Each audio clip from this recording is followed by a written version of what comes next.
Bonsoir tout le monde, bonsoir, bonsoir camarades nantais, bonsoir amis toulousains, au grand soir les grands maillots, donc un maillot qui me tient à cœur évidemment, celui de Salah pour ce débrief parce que évidemment, outre le football, il y a toujours plus grave dans la vie, il y a toujours des choses plus importantes et je considère que parler d'Emiliano Salah reste quand même plus important que ce qui a pu se passer sur la pelouse ce soir, donc on a évidemment une pensée pour lui avant de commencer.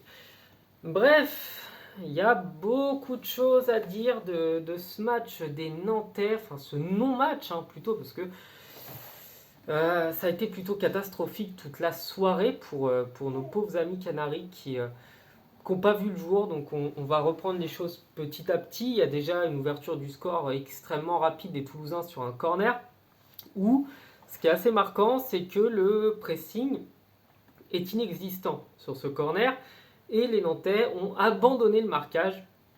Les Nantais ont laissé, je ne sais pas comment l'expliquer, le joueur toulousain qui a toute la place qu'il veut. Il peut prendre un café, il peut poser sa chaise et poser un transat et s'allonger et prendre un petit café avec des gâteaux, qu'il n'y aura personne pour aller l'empêcher de prendre la balle de la tête.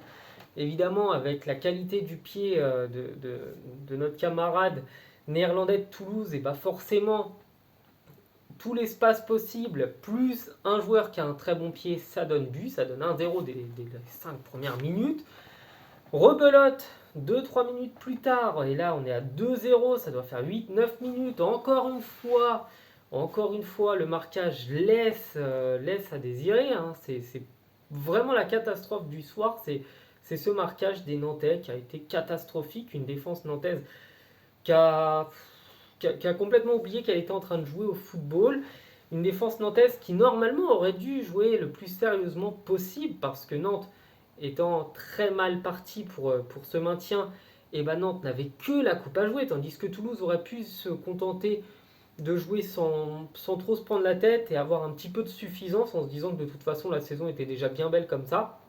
Et en fait, non, au contraire, c'est l'équipe toulousaine qui a pris le match le plus sérieusement possible, qui a vraiment joué de la meilleure des manières pendant toute la première mi-temps. Le match des Toulousains, il est exemplaire parce que Toulouse, c'est pas une équipe qui de base a un grand effectif. Je pense qu'il n'y a quasiment aucun des joueurs qui sont connus à part par les supporters toulousains. Il n'y a pas énormément de joueurs qui ont évolué avant dans des grands championnats ou dans des grands clubs. C'est vraiment un amas de joueurs sans grande prétention qui ont réussi à comprendre qu'il fallait jouer en équipe. Donc 2-0, puis 3-0, puis 4-0. Et sur ces derniers buts, on se rend compte d'un truc, c'est que Alban Lafont, il est responsable de 2 buts. Sur le troisième but, il fait une sortie qui est catastrophique. Bien que sur le premier but, on peut peut-être considérer qu'à cet endroit-là, il doit pouvoir intervenir. C'est sa zone, c'est son endroit. Il doit pouvoir anticiper un centre comme ça, surtout que le centre était sortant. Donc normalement, il y a quand même de grandes chances pour qu'elle soit plus facile à saisir pour lui. Il y a peu de chances pour qu'elle soit mise au premier poteau et coupée. Et sur le quatrième but, bah là c'est pareil, encore une fois, il relâche la balle et puis bah, on part à la mi-temps avec 4-0, avec 4 buts d'avance. Et surtout, on part à la mi-temps avec une équipe, ça c'est le deuxième point, une équipe de Nantes qui semblait avoir abandonné dès les 5 premières minutes. J'ai pas senti une équipe nantaise qui avait l'intention d'aller gagner un match. Je n'ai pas senti cette équipe nantaise qui voulait jouer une finale de Coupe de France, qui normalement aurait dû être la journée à jouer, la journée à se tuer sur le terrain, à donner corps et âme pour la victoire. Et non, on l'a pas vu. On a senti une équipe qui avait peur, qui jouait à reculons, qui jouait en se disant que oh bah c'est déjà pas mal, on l'a gagné l'année dernière, après tout, alors pourquoi se fatiguer. C'était vraiment ça, c'était affligeant dans le jeu, parce qu'il y a déjà la défense, premier point, le deuxième point du coup bah, c'est l'engagement, et même offensivement cette équipe nantaise elle a normalement des qualités, je veux dire quand vous avez Delors et Blas et Sissoko, normalement et Ganago aussi qui est pas mal, vous devriez être un peu dangereux, un petit peu ambitieux, avoir de l'envie, avoir de la rage, et puis même juste au bout d'un moment avoir des coyasses en bétonnes. Enfin, je suis désolé d'être un peu, peut-être un peu vulgaire, mais quand vous avez des joueurs de bonne qualité comme à Nantes, vous devez quand même offensivement faire quelque chose. À la rigueur que vous preniez 3 buts, c'est pas grave, du moment que vous en mettez 4 derrière. Mais là, ils en ont pris 4 et ils n'ont pas été dangereux une fois. Et deuxième mi-temps, normalement, l'équipe nantaise aurait dû revenir avec de meilleures ambitions, hein, se dire ok, on s'est fait détruire en première mi-temps, on va au moins se battre en deuxième. Et ça n'a rien changé. Parce que dans le même temps, l'équipe toulousaine, troisième point, là c'est le bon match des Toulousains, et bien cette équipe toulousaine, elle a fait son match comme il fallait, elle l'a pris sérieusement, elle l'a pris avec beaucoup de concentration, elle a fait ce qu'il fallait pour se mettre à l'abri dès la première mi-temps et passer une deuxième mi-temps un peu plus tranquille, même si ils ont défendu comme des bulldogs, comme des chiens enragés. Ça se voyait qu'ils avaient la rage, ça se voyait qu'ils avaient l'œil du tigre, qu'ils avaient la hargne, l'envie, le goût de la victoire. Ça se sentait que cette équipe de Toulouse, même si elle n'avait pas une armada de stars ou une armada de grands joueurs super connus, que tous, sans exception, ils avaient dans la bouche le goût de ramener quelque chose à Toulouse. Toulouse, quatrième point, c'est une équipe qui n'a rien remporté depuis les années 50.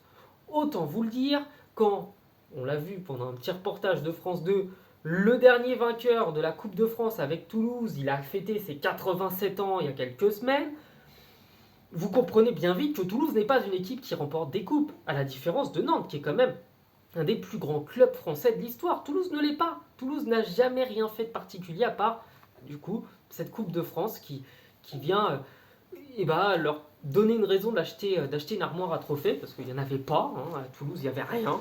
C'était le néant. Toulouse, c'est le rugby, c'est pas le foot. Et vraiment de voir ça, de voir qu'une équipe qui normalement n'a pas d'histoire en coupe se donnait infiniment plus que celle qui en a une énorme, je suis désolé, c'est pas normal. Les joueurs toulousains, ils ont fait le match qu'il fallait, ils ont fait le match de leur vie, ils ont été bons, très bons, faut le saluer. Mais les joueurs de Nantes, c'est pas possible. À ce niveau-là, ce n'est pas possible. Et du coup, je pense que le cinquième point, on va revenir dessus. Hein, je pense que c'est l'état général du FC Nantes avec un président Kita qui est détesté, qui est haï par tout le monde. L'année dernière, ils ont eu, je vais pas dire de la chance, parce que quand même, aller 2 fois de suite en finale, c'est pas de la chance, mais l'année dernière, ils ont bien travaillé et ils ont remporté la Coupe de France. Mais Kita, je pense que c'est aussi le gros problème de cette équipe de Nantes, parce que malheureusement pour Nantes, en fait, ce bon résultat l'année dernière, et le résultat quand même pas mal hein, jusqu'à la finale de cette saison, fait qu'il ne sera pas remis en question alors qu'il est profondément détesté par les supporters nantais. Enfin voilà, c'est dramatique pour Nantes, c'est merveilleux pour Toulouse, c'était une très belle partie de football, hein, parce que le but de Nantes et l'autre de Toulouse est anecdotique, hein, la deuxième mi-temps est anecdotique. Ça a été une merveilleuse rencontre. Un grand bravo aux deux équipes, surtout à Toulouse hein, d'ailleurs. Et j'espère, parce que ce serait ignoble, que Toulouse pourra quand même aller jouer la Coupe d'Europe l'année prochaine. Parce qu'avec cette histoire de Milan AC qui appartient au même propriétaire et que du coup les deux équipes se retrouveraient dans la même compétition, ce serait terrible et ce serait injuste que les joueurs toulousains payent en fait, entre guillemets, des choix de direction. C'est pas eux qui ont choisi leur investisseur. Hein. Je veux dire, même l'investisseur ne se doutait pas que Toulouse allait à ce niveau-là, allait finir à ce niveau-là. Et ce serait ignoble que ces joueurs-là n'aient pas la chance l'année prochaine d'au moins faire quelque chose en Coupe d'Europe parce qu'ils l'avaient quand même bien mérité. Voilà, passez une bonne soirée. Je vous dis à bientôt. Ciao.